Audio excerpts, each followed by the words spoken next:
the other. But you talk about international legitimacy to a humanitarian crisis which provoked the UN action, but which, by the way, was way, 2 weeks way too late because the rebels had Tripoli surrounded at one point. And he wants world approval, but the approval he's getting from countries that have the same abysmal humanitarian record. China is one that you mentioned, and I would argue Russia, and we can go to, down the list of countries that probably could use our assistance based on that definition. So, why involve ourselves only here? Well, look, the weakest of all the links is Turkey, which is, of course, a member of NATO, and which will therefore have a veto over all operational decisions. For example, can an airplane over a city of Misrata, protecting the population, shoot at a tank that's immobile, only a tank that's on the move, only a tank that's in the process of attacking? All of those issues will have to go to NATO.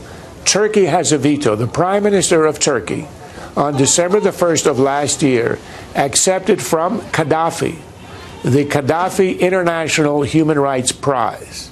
That tells you a lot about the Prime Minister of Turkey, a country that is reluctantly entering into this operation.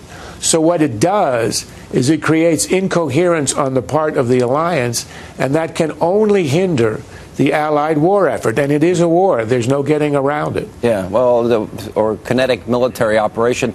The president seems uncomfortable, in my view, with America's position as the world leader, with our military strength, that the world has and continues to look to America to lead in situations like this.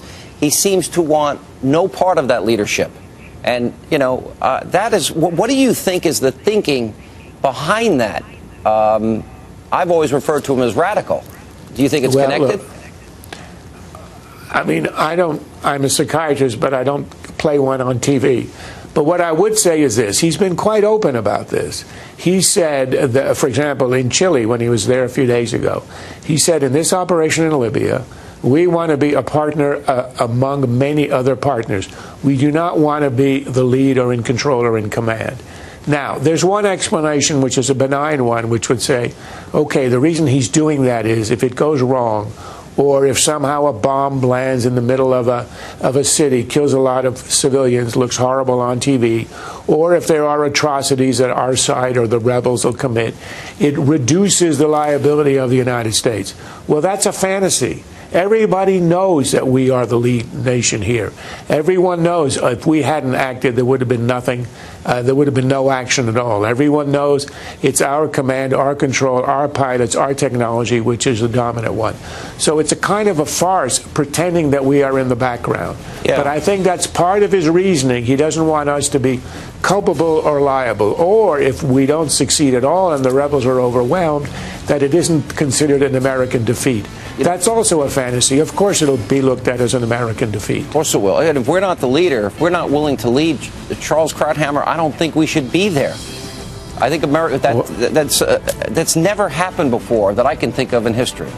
I think you want unity of command, unity of purpose, and we are giving it up by relinquishing command. Very well said. Charles Krauthammer, great column. Thanks as always for being with us. Appreciate it. It's a pleasure. And coming up, Assyria joins the ranks of regimes preparing